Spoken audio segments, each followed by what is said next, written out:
Welcome to Learning English, a daily 30-minute program from the Voice of America.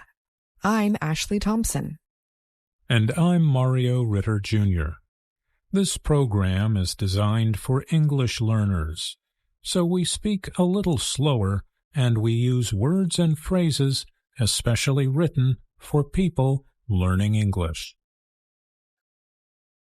On today's program, Brian Lynn has a report on the recent history of efforts to wipe out the disease polio. Mario Ritter Jr. and Jill Robbins have this week's education report. Finally, we hear today's lesson of the day from Jill and Andrew Smith. But first, polio was driven out of much of the world more than 30 years ago after a series of successful vaccination campaigns. But the viral disease is still spreading in a small number of nations. The recent discovery of the first polio case in Gaza in 25 years led World Health officials to set new goals to get rid of the disease in all areas. Polio is an infection caused by a virus that mostly affects children under the age of 5. Most infected people do not have any symptoms, but some can experience a high body temperature, headaches, vomiting, and stiffness of the backbone or spine. The World Health Organization, WHO, says polio can affect the nervous system and cause paralysis within hours. The UN agency estimates 1 in 200 polio cases results in permanent paralysis, usually of the legs. Among children who are paralyzed, up to 10% die when their breathing muscles stop working. The virus spreads from person to person, entering the body through the mouth. It is most often spread through contact with the waste from an infected person. Sometimes it is also passed through water or food. Polio has existed for hundreds of years. The Associated Press says that ancient Egyptian writings show children using sticks to walk and having wasted legs or arms, suggesting the effects of polio.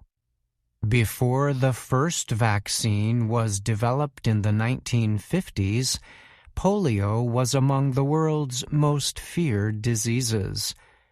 A 1916 outbreak in New York killed more than 2,000 people. The worst recorded U.S. outbreak in 1952 killed more than 3,000 people.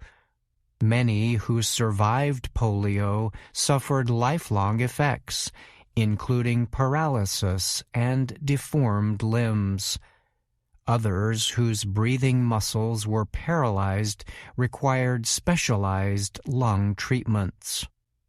The WHO passed a resolution in 1988 calling for polio to be eradicated or destroyed worldwide. The effort followed a successful campaign against smallpox 8 years earlier. The WHO's first plan was to eradicate polio by 2000. The UN agency cooperated with the U.S. Centers for Disease Control and Prevention, UNICEF, and Rotary International. The campaign centered on increasing the production of a vaccine and launching vaccination efforts. As a result, polio cases dropped by more than 99%.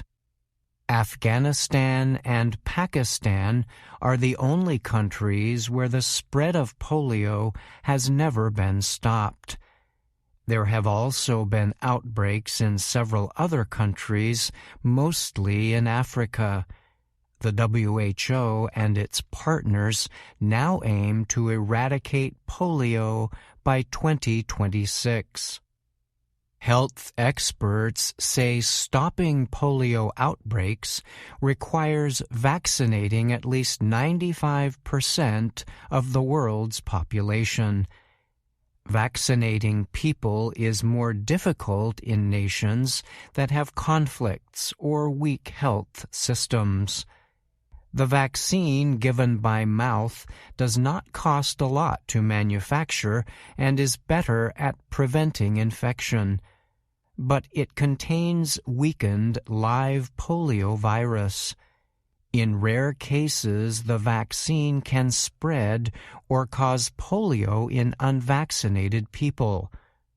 In even rarer cases, live virus from the vaccine can mutate into a new form that could start new outbreaks. Health officials have become more successful at reducing the number of cases caused by the natural polio virus.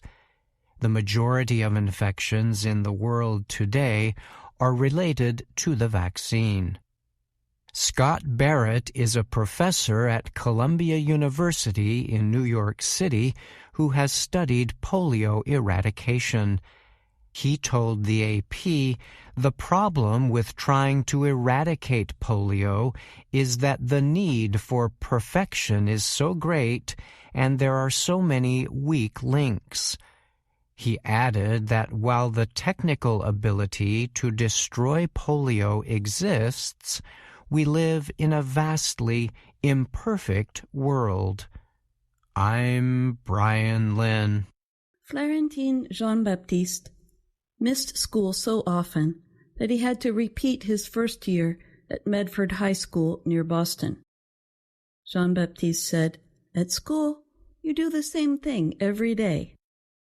He was absent 30 days in his first year. Then the principal of the school did something different. She let students play organized sports during lunch, if they attended all their classes. In other words, she offered high school students a play period that is usually part of the school day for young children. "It gave me something to look forward to," said 16-year-old Jean-Baptiste. The following year, he cut his absences in half. School-wide, the share of regularly absent students dropped from 35% in March 2023 to 23% in March 2024. That was one of the biggest reductions among Massachusetts high schools. The Associated Press and Stanford University economist Thomas D. have studied attendance numbers from 42 states and Washington, D.C. They found that years after the school closings from the COVID-19 pandemic, schools in nearly every state are still struggling with attendance. About 1 in 4 students in the 2022 to 23 school year were chronically absent. That means they missed at least 10% of the school year. That number represents about 12 million children in states reporting numbers of absent students. Before the pandemic, only 15% of students missed school that often.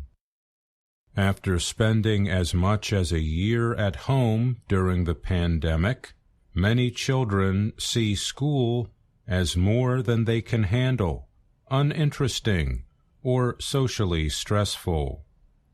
Some children and parents are deciding it is no problem to stay home. That makes completing classwork even harder. In all but one state, Arkansas, absence rates remain higher than they were before the pandemic. Still, the problem appears to have passed its highest point. Almost every state saw absenteeism go down, at least a little, during the 2 full school years ending in 2023. Schools are trying to identify students with attendance problems so they can help. They are also trying to communicate better with parents. Some parents might not know their child is missing a lot of school, or its effects on their performance. Experts say schools must get creative to meet their students' needs. In Oakland, California, chronic absenteeism in public schools sharply rose from 29% before the pandemic to 53% during the 2022-23 school year. Officials asked students what would make them want to come to class. They answered money and a mentor. In spring 2023, the Oakland School District received a grant to pay 45 students $50 weekly to attend school every day. 60% of those in the program improved their attendance. Zaya Vera is the district's head of social-emotional learning. Vera said paying students cannot continue for a long time, but many absent students lacked dependable housing or were helping to support their families. The money is the hook that got them in the door.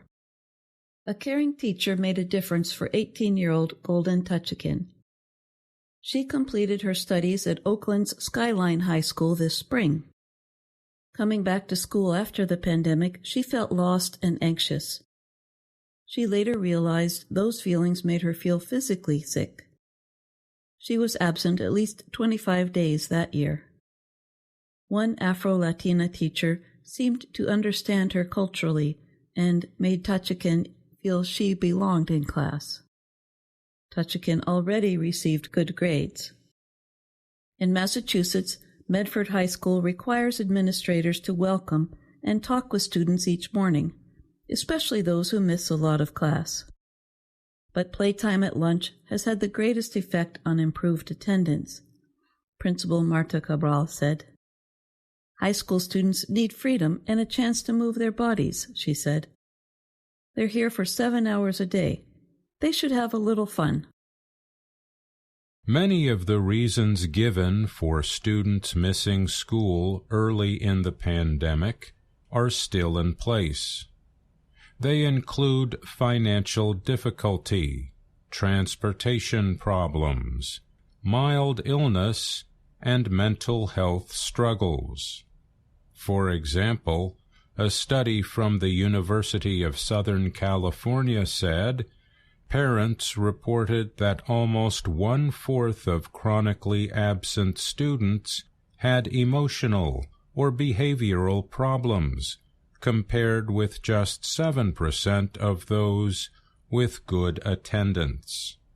At Fresno's Fort Miller Middle School, half of the students were chronically absent. 2 reasons kept coming up: dirty clothing and no transportation. The school bought a washer and dryer for families to use. It also provided a vehicle to pick up students who missed the bus.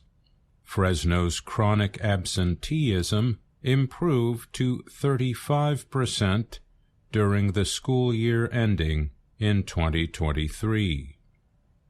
14-year-old Melinda Gonzalez missed the school bus about once a week, so she called for rides from the school vehicle. "I don't have a car. My parents couldn't drive me to school," Gonzalez said. Getting that ride made a big difference. I'm Mario Ritter, Jr. And I'm Jill Robbins.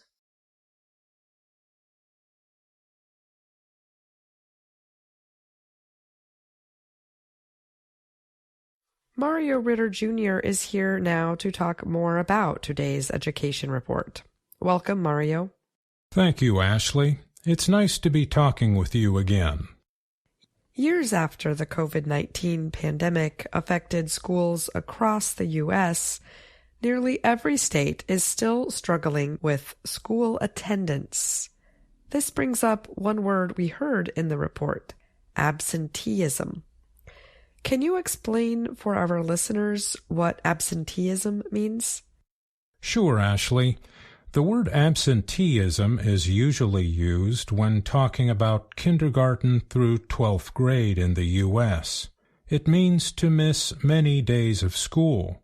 Children do miss school from time to time, but the report notes kids appear to have become more likely to miss school days after the pandemic, and many education officials are concerned. Missing a day of school means missing assignments, activities, and opportunities to learn. Absenteeism can sometimes be used when talking about adults, if they are regularly absent from some activity that they would normally attend. The report suggests that more children and parents see no problem with staying home as one of the reasons for increased absenteeism. Why do you think that is? In some of our earlier reports, people noted that there was some confusion about when people should stay home. Concerns about spreading COVID caused many people to stay home if they suspected they were sick. They did not want to hurt others. However, many children might have become more likely to say they were ill and avoid going to class. Well, thanks to you and Jill for that report, Mario, and thank you for answering my questions today. Thank you, Ashley. VOA Learning English has launched a new program for children. It is called Let's Learn English with Anna. The new course aims to teach children American English through asking and answering questions and experiencing fun situations. For more information, visit our website, learningenglish.voanews.com. You're listening to the Learning English podcast. Welcome to the part of the show where we help you do more with our series, Let's Learn English. The series shows Anna Mateo in her work and life in Washington, D.C. Today, we're going to start by listening to a few little words and sounds Americans typically use at the beginning of sentences. That's right. Which one should we do first? How about... Let's do that. You just said it. Oh, yeah, I did. And we can hear it in Lesson 8 of the Let's Learn English series. Anna goes to the recording studio in her workplace to apologize to her coworker, Jonathan. See if you can hear Jonathan say that little word, Hi, Jonathan. Are you busy? Yes, I'm busy. When the studio light is on, I am recording my evening show. Right. Sorry about yesterday. No worries. May I see the studio? Maybe another time? Right now, I am busy. Sure. Okay. Bye. Bye. I noticed Jonathan said, after Anna asked him a question. That's right. We usually say to show that we are thinking about an answer. We also use it, like Jonathan did, to help us say no in a nice, polite way. Our listeners can hear this explained again with more examples by using the pronunciation practice video in Lesson 8 of Let's Learn English. Each lesson in Let's Learn English Level 1 has a pronunciation practice video. You can find it on our website below the main video and the speaking practice video. Let's hear the first part of that practice video. Hesitation noises. When Americans want more time to think about what they are saying, they often use a hesitation noise, like or Listen to Jonathan when he is talking to Anna. He does not want Anna to see what he is doing in the studio. May I see the studio? Maybe another time? Right now, I am busy. Now you try it. Use to make more time to answer a question. What is 1012 and 536?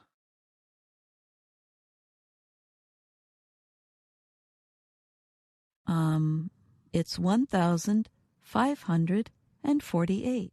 The mathematics problem was a good example of when we typically say, And remember, you can learn more by going to the Learning English website and using the Let's Learn English lessons. That's right. I'm Jill Robbins, and you're listening to the Learning English podcast.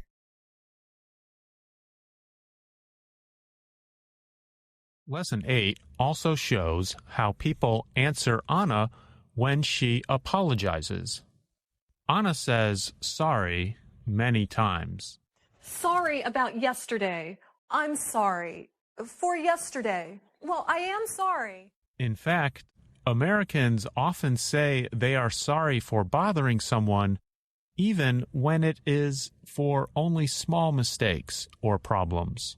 And they accept apologies by saying, "It's okay," or "No problem." And "no worries" is also a popular way to accept an apology. That's right. It is an expression we often think of in connection with Australian speakers of English. You might hear a movie character called Crocodile Dundee say, "No worries, mate." We also use "no worries" in emails to show that we do not want the other person to worry. Let's hear Anna apologize again, this time to both Jonathan and her coworker, Amelia. Listen for how Jonathan and Amelia answer with "no worries" and "it's okay." Hi, Jonathan. Are you busy? Yes, I'm busy. When the studio light is on, I am recording my evening show. Right. Sorry about yesterday. No worries. May I see the studio? Maybe another time? Right now, I am busy. Sure. Okay. Bye. Bye. Hi, Amelia? Are you busy? I'm a little busy. I want to say I'm sorry for yesterday. It's okay, Anna. Well, I am sorry. It's okay, Anna. Come by this afternoon. Okay. There's another small word at the beginning of sentences that our listeners can learn to use. Oh? What's that? You just said it.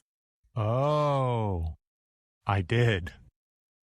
Okay, I admit I said that on purpose because we want our listeners to hear the different tone of voice we use with this little word, oh. But instead of listening to me, let's listen to Anna.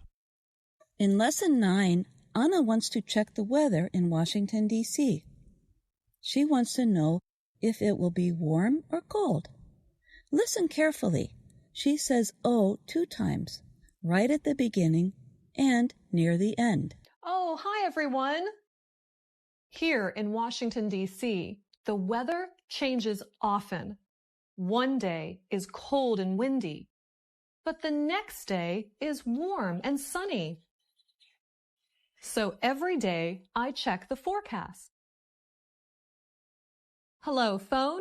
What is today's temperature? Today it is 18 degrees. 18 degrees? That is cold. 18 degrees Celsius. Oh, Celsius. That is 65 degrees Fahrenheit. That's warm. Yes, Anna, it is warm.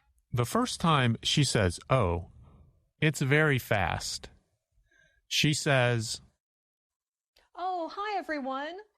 the oh shows that she is a little surprised because in the video she is reading a book and then notices that the camera is filming her. The way she says oh also gives an informal tone to her speaking. The second time she says oh shows that she was wrong about the temperature. When we notice that we made a mistake or believed something that was not true, we say oh.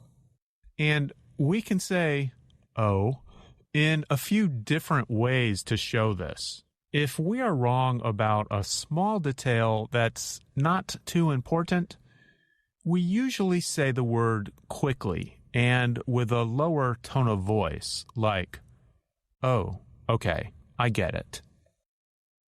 And then, if the mistake is a little bigger, the sound usually gets longer, like this, oh. And if we make a really big mistake, we usually make it sound much longer, like this. Oh. That's right. You're listening to the Learning English podcast. I'm Andrew Smith. And I'm Jill Robbins. Andrew, we have explained how to use oh when we are wrong or make a mistake. But maybe we should explain what we say when we get a big surprise. That's a good idea.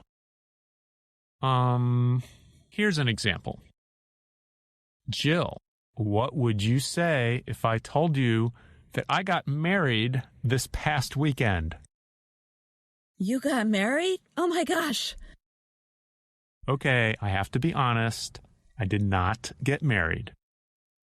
But you gave a good example. When you heard a big surprise, you said, oh my gosh. And gosh is spelled G-O-S-H. And many people will say, oh my God, to show that they are very surprised or excited. However, some people try not to say God in that way because of their religious beliefs. So they will say gosh instead. Gee, when you think about it, there are a lot of small words we say at the beginning of sentences. Yep, there sure are. And I think our listeners can understand that yep means the same thing as yes. That's right. It's just an informal way of saying yes. Well, Jill, before we go, is there anything else you'd like to tell our listeners? We forgot to tell them about the two little words we use to end a conversation. And what are those? Bye-bye. That's right. Bye-bye. Thanks for listening to the Learning English podcast. And see you next time. I'm Jill Robbins. And I'm Andrew Smith.